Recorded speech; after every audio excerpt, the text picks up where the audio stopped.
Valentino, ¿conoces el primer juego que ha existido en este mundo, el primero que se creó? No, no lo conozco. Aunque el primer videojuego que jugué fue el Mario, luego el Transformiste, el Sudoku y ya hasta hace poquito empecé con el Fortnite y el Minecraft y ya. Pero de todos esos juegos, no sé cuál ha sido el primero que fue creado. ¿Y quieres saber cuál fue el primer juego creado? Durante bastante tiempo ha sido complicado señalar cuál fue el primer videojuego, principalmente debido a las múltiples definiciones de este que se han ido estableciendo, pero se puede considerar como primer juego al Newton Cross, también llamado Otso, desarrollado por Alexander S. Douglas en 1952. Douglas programó el juego como parte de una tesis sobre la interacción humano-computadora en la Universidad de Cambridge. Fue escrita en la calculadora automática de almacenamiento con retraso electrónico EDAC. Fue una de las primeras computadoras con programas almacenados, con memoria que se podía leer o escribir, y tenía tres pequeñas pantallas de tubos de rayos catódicos para mostrar el estado de la memoria. Douglas rediseñó una pantalla para demostrar cómo se mostraba otra información al usuario, como el estado de un juego de ceros y cruces. Una vez que el juego cumplió su propósito, se descartó el hardware original, pero luego se reconstruyó con éxito. En 1958, William Higginbotham creó, sirviéndose de un programa para el cálculo de trayectorias y un osciloscopio, Tennis for Two, o Tenis para dos en español, un simulador de tenis de mesa para entretenimiento de los visitantes de la exposición de Brookhaven National Laboratory. El juego constaba de una línea horizontal que era el campo de juego y otra pequeña vertical en el centro del campo representando la red. Los jugadores debían elegir el ángulo en el que salía la bola y golpearla. A diferencia de casi todos sus sucesores, no hacía uso de la perspectiva aérea para mostrar el desarrollo del juego, sino que utilizaba una vista lateral en la que se podía observar una pista que incluía como único detalle la red que separaba ambos campos. Los dos jugadores que podían participar en cada partida disponían de un controlador compuesto por un pulsador que servía para golpear la pelota virtual y un mando analógico con el que se controlaba la dirección de la bola. A pesar de lo primitivo del diseño, en Tennis for Two se podía escoger el lado de la pista desde el que servir, la altura de la red e incluso la longitud de la pista.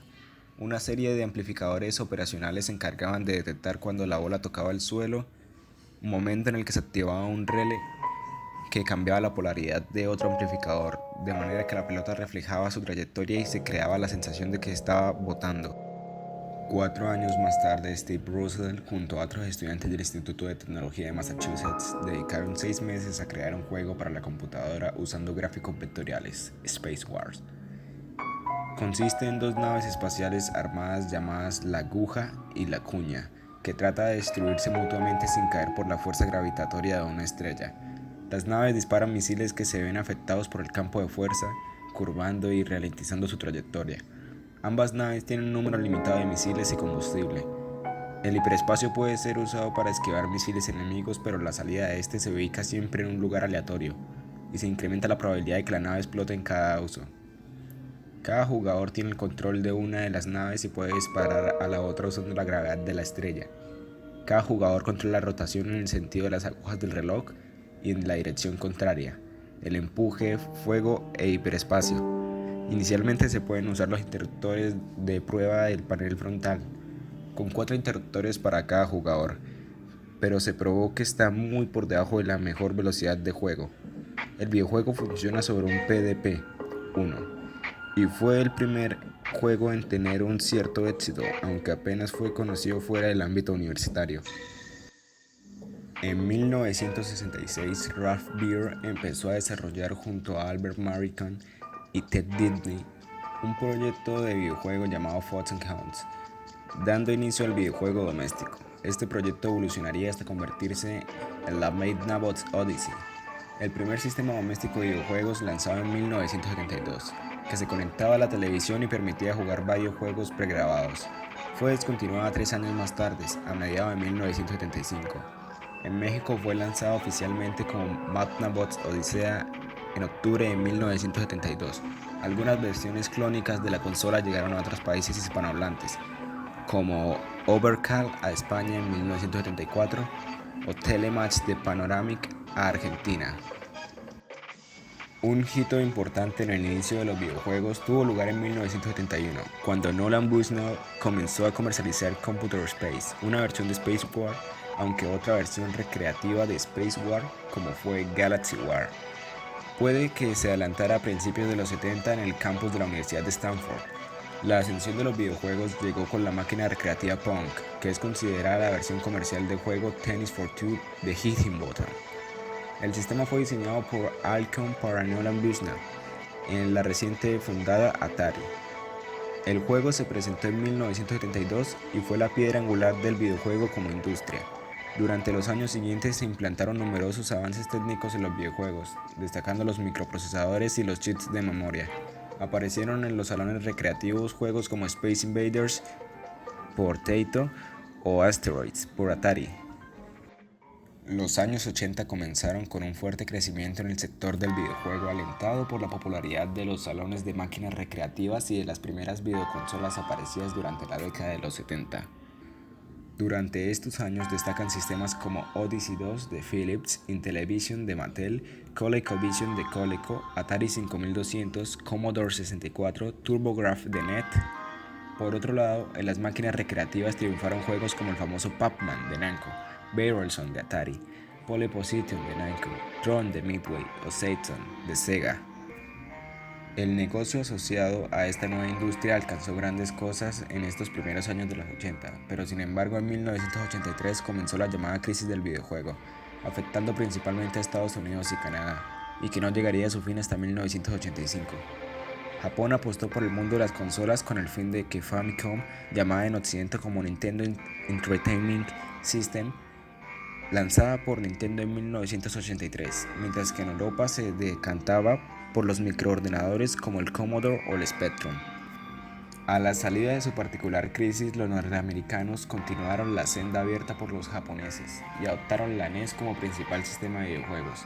A lo largo de la década, fueron apareciendo nuevos sistemas domésticos como la Master System, Sega, el Amiga de Commodore y el 7800, Atari, como juegos hoy en día considerados clásicos como Tetris.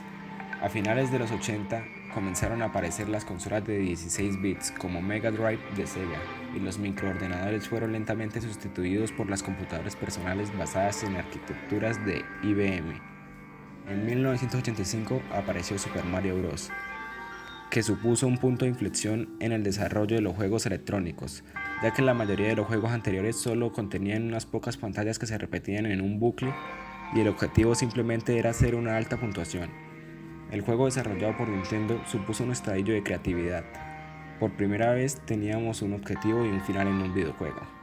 En los años posteriores, otras compañías emularon su estilo de juego. A principios de los años 90, las videoconsolas dieron un importante salto técnico gracias a la competición de la llamada generación de los 16 bits, compuesta por Mega Drive, la Super Nintendo Entertainment de Nintendo, la PC Engine de NEC, conocida como TurboGrafx en Occidente, y la CPS Singer de Capcom. Junto a ellas también apareció la Neo Geo de SNK, una consola que igualaba las prestaciones técnicas de un arcade, pero demasiado cara para llegar de forma masiva a los hogares. Esta generación supuso un importante aumento en la cantidad de jugadores y la producción de tecnologías como el CD-ROM, una importante evolución dentro de los diferentes géneros de videojuegos, principalmente gracias a las nuevas capacidades técnicas. Mientras tanto, en diversas compañías ya habían comenzado a trabajar en videojuegos con entornos tridimensionales, principalmente en el campo de los de PC, obteniendo diferentes resultados desde las 2D y media de Doom, 3D completas de 4D Boxing, a las 3D sobre entornos pre-renderizados de Alone in Dark, referente a las ya antiguas consolas de 16 bits. Su mayor y último logro se produciría por el SNS, mediante la tecnología 3D de pre-renderizado de SG, siendo su última expresión de videojuegos como Donkey Kong Country y Killer Instinct. También surgió el primer juego poligonal en consola.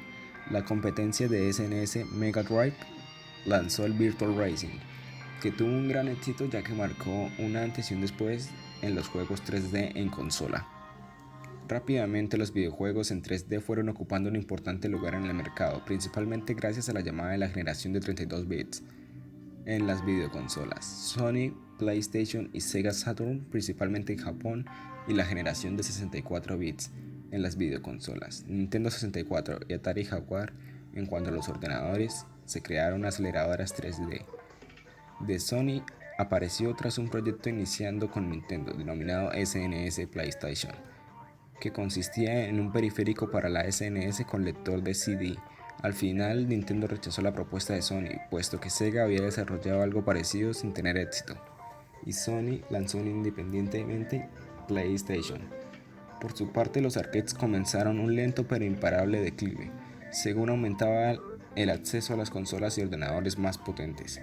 Por su parte, los videojuegos portátiles, producto de las nuevas tecnologías más poderosas, comenzaron su verdadero auge, uniéndose a la Game Boy máquinas como la Game Gear de Sega, Lynx de Atari o la Neo Geo Pocket de SNK, aunque ninguna pudo hacerle frente a la popularidad de Game Boy, siendo esta y sus descendientes la Game Boy Pocket, Game Boy Color y Game Boy Advance SP, las dominadoras del mercado. Hacia finales de la década, la consola más popular era la PlayStation, con juegos como Final Fantasy IV, Square, Resident Evil de Capcom, Winning Eleven 4 de Konami, Gran Turismo de Polygon Digital y Metal Gear Solid de Konami. En PC eran muy populares los FPS, juegos de acción en primera persona, como Quake de It War, Unreal de Epic Games o Half-Life de Valve.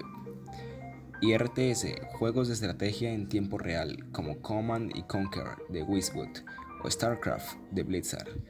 Además, conexiones entre predilectas de muchos jugadores y fueron responsables del nacimiento de los MMORPG, juegos de rol multijugador online, como Ultimate Online de Origin. Finalmente, en 1988, Japón de Dreamcast de Sega daría comienzo a la generación de los 128 bits. En el 2000, Sony lanzó la anticipada PlayStation 2 y Sega lanzó otra consola con las mismas características técnicas de la Dreamcast. Nada más que venía con un monitor de 14 pulgadas, un teclado, altavoces y los mismos mandos llamados Dreamcast Drivers 2000 Series CX1. Microsoft entra en la industria de las consolas, creando la Xbox en el 2001. Nintendo lanzó el sucesor de la Nintendo 64, la GameCube y la primera Game Boy, completamente nuevas desde la creación de la compañía, la Game Boy Advance. Sega, viendo que no podía competir, especialmente con una nueva máquina como la de Sony, anunció que ya no produciría hardware, convirtiéndose solo en desarrolladora de software en el 2002. El ordenador personal PC es la plataforma más cara de juegos, pero también la que permite mayor flexibilidad. Esta flexibilidad proviene del hecho de poder añadir al ordenador componentes que se pueden mejorar constantemente, como lo son tarjetas gráficas o de sonido y accesorios como volantes, pedales y mandos, etc. Además de que es posible actualizar los juegos con parches oficiales o con nuevos añadidos realizados por la compañía que creó el juego o por otros usuarios. Bueno, ahora mismo hablaremos de cómo los videojuegos están afectando hoy en día a la sociedad.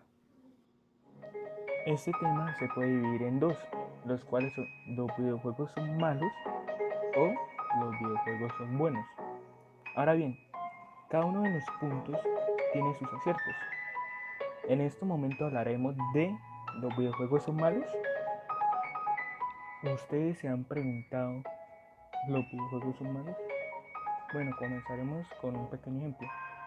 El 1 de enero del 2015, un hombre de 38 años murió en Taiwán después de jugar videojuegos sin parar durante 5 días seguidos.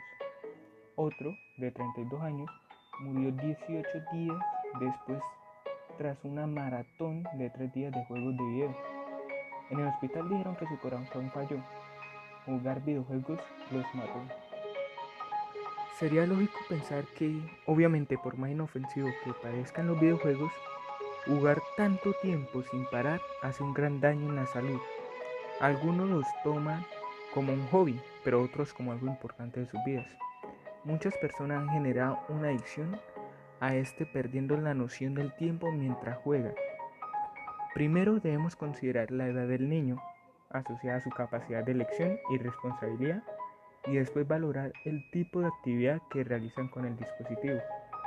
No es lo mismo ver un video de Peppa Pig que jugar a matar monstruos o que interactuar en redes sociales con desconocidos. ¿Los videojuegos afectan la salud? Bueno, como primero, entre sus handicaps está su gran poder adictivo, su elevado coste y que puede generar trastorno del sueño, entre otros. Esto, como lo pudimos ver en el ejemplo anterior, las personas que jugaban eso por varios días generaron una adicción a estos videojuegos. Y no solamente ellos, hay muchas personas en el mundo que han generado una gran adicción a estos juegos de video de diferente tipo, de matar, de aventuras, etcétera. Pero cada uno lleva a que su jugador se adhiera y que, por así decirlo, no puede vivir sin él. Así es como muchas personas ven. Algunos lo toman como juegos, como deben tomarse, que es para entretenerse y ya dejarlo, pero otras personas lo cogen como parte de su vida y esto genera un gran poder adictivo hacia los videojuegos. Otro punto a esto es que aunque la verdadera desventaja que preocupa a padres y docentes, sobre todo en el caso de los más pequeños, es que los videojuegos pueden provocar rechazo a otro tipo de material didáctico, como cuáles, como lo son los libros o simplemente al contacto con el aire libre y a los juegos fuera de casa, y que a su vez cuentan con otra serie de ventajas que no tienen los videojuegos, como cuáles pueden ser estos, como jugar con otros niños y poder desarrollar sus habilidades sociales. De ahí que en los últimos años el uso de videojuegos se haya visto sometido a crítica y detractores. Sin embargo, el tiempo y diversos estudios han demostrado que con moderación, como todo debe ser, jugar a videojuegos es bueno. O sea, no pasarse el límite. Es bueno jugar videojuegos, pero con moderación. Es decir, que te importe primero tu salud que la de los videojuegos. Bueno, los videojuegos no tienen salud, pero que te importe cuidar de tu salud que estás jugando. Apenas ves que estás sufriendo como insomnio por no poder jugar, ya tienes que irte alejando de esos vicios que genera. Como consejo podría ser intercalar este tipo de juegos con otros al aire libre y sacar así el máximo partido de todos ellos, así como cuando se trata de los más pequeños, la supervisión por parte de sus padres. Los resultados de los estudios indican que jugar videojuegos no solo cambia el funcionamiento de nuestro cerebro, sino también su estructura, pues se producen cambios en muchas regiones del mismo. ¿Y tú qué piensas de los videojuegos, siendo joven? Pues a mí me gustan, pero depende de lo que lo use. Si uno lo usa demasiado tiempo, pues sería malo para la mente, pero si lo usa poquito tiempo, son buenos. Ahora tocaremos el tema, ¿los videojuegos son buenos? Los videojuegos han sido con frecuencia blanco de críticas, siendo culpados de promover la violencia y de fomentar el autoaislamiento. En algunos países incluso, los videojuegos considerados violentos han sido prohibidos por la ley. Sin embargo, diversas investigaciones no se han puesto de acuerdo en cuanto a la existencia de un vínculo entre la violencia y los videojuegos, y sí han alcanzado ciertas conclusiones en torno a los efectos positivos de los videojuegos sobre el cerebro y las capacidades cognitivas en este. Uno de los puntos positivos de los videojuegos es que mejora la atención. Aunque parezca contradictorio con la impresión general de que jugar videojuegos reduce la capacidad de atención de los niños, la investigación sugiere que los juegos de acción pueden mejorar la atención visual y ayudar a un individuo a aprender a enfocarse en información visual relevante. En la actualidad, los investigadores están trabajando en el uso de juegos de acción para mejorar el entrenamiento militar y para corregir ciertos déficits visuales. En contextos donde el cerebro enfrenta una cantidad abrumadora de información visual, como conducir un automóvil o enfrentarse a la guerra. Eso es un ejemplo. Los videojuegos podrían construir una herramienta de entrenamiento y preparación para ayudarnos a controlar la atención y distinguir la información importante entre la que no lo es. Otro punto favorable para los videojuegos es que fortalece tu memoria. En un estudio publicado en la revista de Psicología Experimental, se puso a prueba el vínculo entre los videojuegos y la memoria funcional. A los participantes se les asignó un videojuego de acción, como Call of Duty, o un videojuego como los Sims, y se les midió durante 30 días. Los investigadores encontraron que jugar videojuegos de acción parece estimular la memoria funcional visual más que otras actividades, resultados que parecen ser consistentes con investigaciones previas. Otros estudios señalan que los videojuegos de acción son mejores a este efecto que los juegos de entretenimiento cerebral, que son específicamente diseñados para mejorar la memoria. Los videojuegos siguen aportando más cosas, como que mejora tus habilidades motoras y visuales. Un juego llamado Underground, donde los jugadores deben guiar a un niño y su mascota robot para salir de una mina, ha sido adaptado para entrenar a cirujanos en habilidades específicas. Los jugadores usan controladores adaptados que se asemejan a las herramientas usadas en cirugía, y quienes se desempeñan mejor en el juego también se desempeñan mejor en evaluaciones de sus habilidades quirúrgicas. Determinados juegos, donde la precisión es clave, pueden convertirse en herramientas para el entrenamiento de la motricidad fina. En otras pruebas, se ha encontrado que quienes juegan videojuegos de acción son mejores que otra gente en identificar pistas visuales y cambiar su atención entre distintos estímulos. En el Instituto Max Planck para el Desarrollo Humano, la profesora Simone Kuhn ha estudiado tecnología de escáner cerebral para analizar a personas que jugaban Super Mario 64 DS, encontrando crecimiento en 3 áreas del cerebro durante un lapso de 2 meses. Una es la corteza prefrontal, el hipocampo derecho y el cerebelo, todos relacionados con el control de la motricidad fina y con la capacidad de navegación espacial. Otro gran punto que se le otorga a los videojuegos es que previene el envejecimiento cerebral. Uno de los aspectos de los videojuegos cuyo potencial podría ser más ambicioso y prometedor está ligado a su capacidad para disminuir el desgaste de las capacidades mentales en la edad adulta.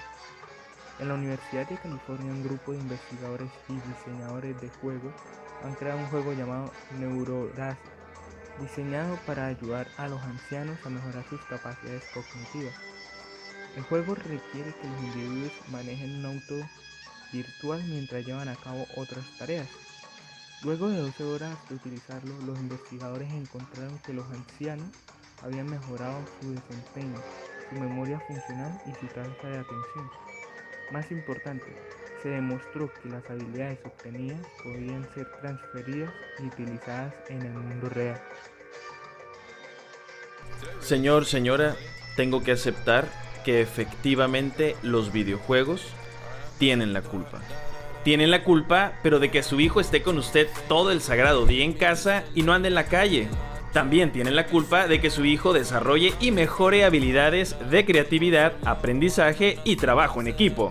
En resumen, los videojuegos le ayudan a usted para que su hijo siga siendo un buen chico. Bueno, ¿qué es lo que piensan acerca de los videojuegos? Pues yo digo que según el tiempo que le den, porque si lo van a usar todo el día, van a estar dedicados solamente al juego, si van a perder el tiempo y van a descuidar los estudios y van a descuidar sus estilos de vida, entonces son malos. Pero si es debido solamente a jugar un rato, a divertirse en un rato así en grupo, pues no creo que sean tan malos, porque eso les ayuda para un mejor pensamiento, un mejor estilo de vida. Es según como lo quieran ver, o sea, como ustedes lo utilicen. El futuro de los videojuegos. Se dice que los videojuegos van a reemplazar a los deportes convencionales, como el fútbol, básquetbol, tenis, béisbol, entre otros. Y esto ya se ve reflejado en algunos aspectos, ya que en el 2019 Fortnite organizó su primer campeonato mundial, el cual se llamó World Cup, y tuvo como ganador a Boga. un joven de 16 años, el cual se hizo reconocido en todo el mundo por ser el primer ganador de la World Cup, y no se llevó nada más que $3 millones. Pero esto no solamente ocurre con Fortnite, también en League of Legends, con su World Cup Championships, también conocido como Worlds. Es un torneo anual de League of Legends organizado por Riot Games y que supone la culminación de cada temporada. Los equipos compiten por el título de campeón, la Copa del Invocador y un premio de $1 millón. Lo malo de esto es que la mayoría de personas no pueden disponer de una consola, ya que estas son demasiado caras, y armar una PC también que corra estos juegos a tasas de FPS altos es demasiado caro. Pero esto deberá ser un problema en el futuro, ya que Google tiene un programa, el cual se llama Google Stadia, y esto para lo único que necesitas para jugar es una pantalla, un control y conexión a internet alta.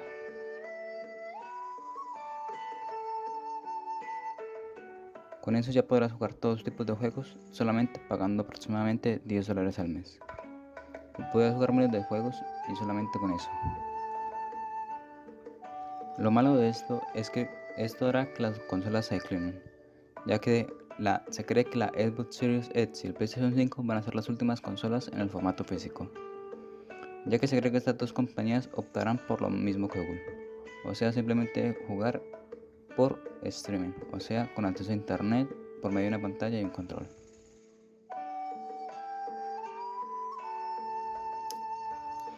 Cada vez son más las personas que prefieren los videojuegos, ya que sin duda es algo agradable y funciona bastante bien para lo que estamos viviendo actualmente con la cuarentena. ¿A quién no le gusta pasar un rato con sus amigos jugando o simplemente conociendo gente nueva en este maravilloso mundo?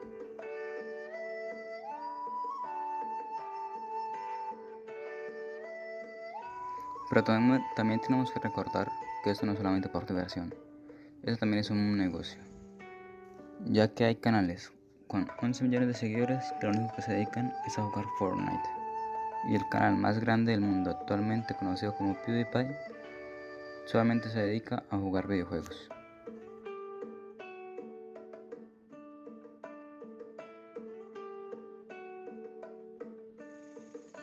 Pero no es un negocio solamente para los streamers, también es un negocio para todos, ya que las plataformas te permiten donar a los streamers para que vean tu mensaje, y tal vez así poder jugar con ellos un día, o simplemente para decirles algo que les quieres decir, un saludo, o hacer lo que diga algo gracioso. Actualmente existen múltiples plataformas para streamear videojuegos, como YouTube, Facebook Gaming o Twitch. Esta última es la principal, ya que alberga muchos streamers, y es donde está mejor organizado, la calidad de los videojuegos tiene más calidad y es más claro todo.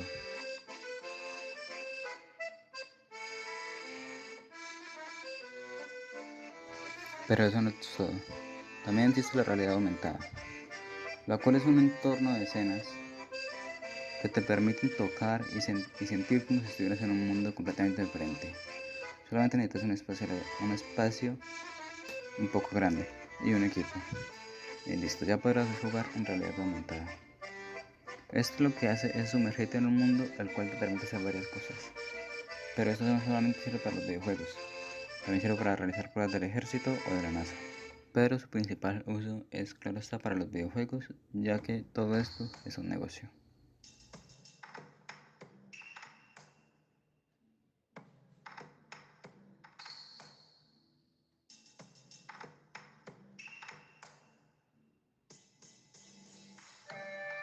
También existen academias para aprender a jugar videojuegos, ya que exjugadores profesionales que simplemente no quieren jugar más enseñan sus trucos y sus mecánicas para que tú las puedas aprender. Y si no quieres ser un jugador profesional, tranquilo, puedes ser simplemente un programador, puedes hacer tus propios videojuegos y obviamente te pagarán bastante por ellos.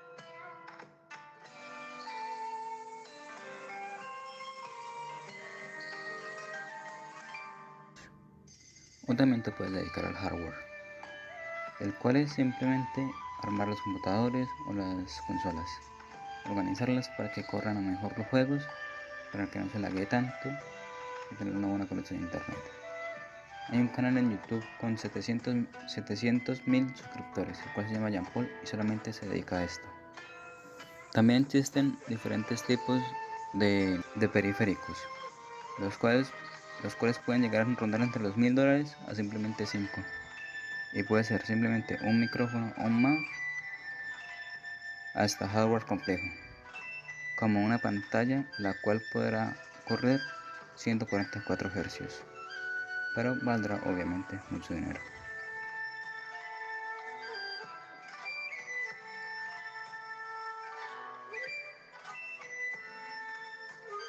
Existen bastantes tiendas que venden esto, las cuales pagan a jugadores profesionales para que recomienden sus productos. Una de estas es iPirates, la cual es muy conocida por todos en el mundo de los videojuegos, ya que se cree que es una de las mejores y con la que más futuro se ve.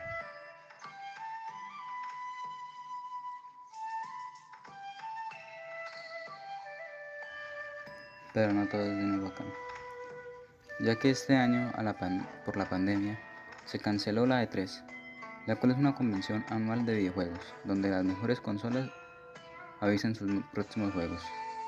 Este año no se pudo hacer debido a la pandemia, pero aún así lo hicieron en línea y vieron que tenían las mismas ventas sin tener que hacerla. Entonces decidieron no hacer más E3. Este fue el último año de la E3, lamentablemente.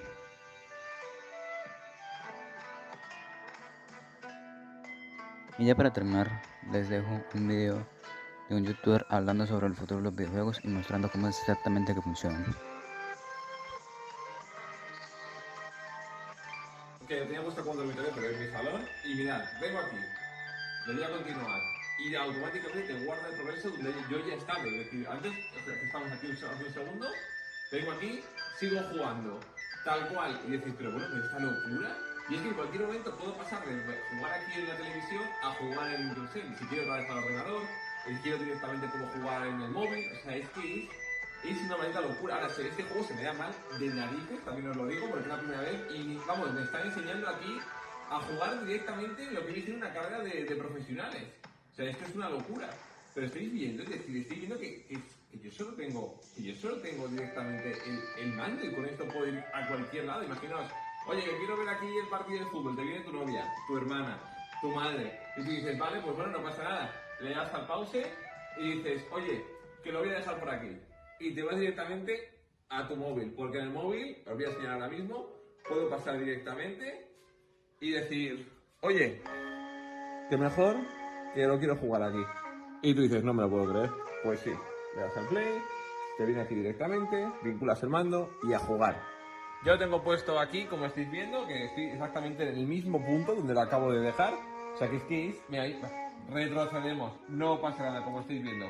Que es algo que acabo de ver que estaba en la parte de abajo. Y es algo que me parece una locura, que decís, oye, que no, que me ha vuelto a dejar jugar otra vez aquí.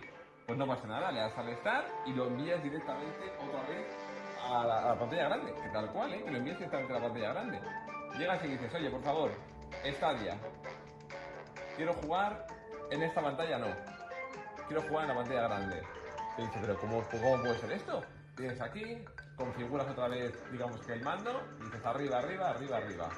Lo tienes configurado, abres, pum, pum, pum, pum, pum, arriba, arriba, arriba, que parece esto un código increíble y que puedes ir jugando literalmente en la pantalla grande.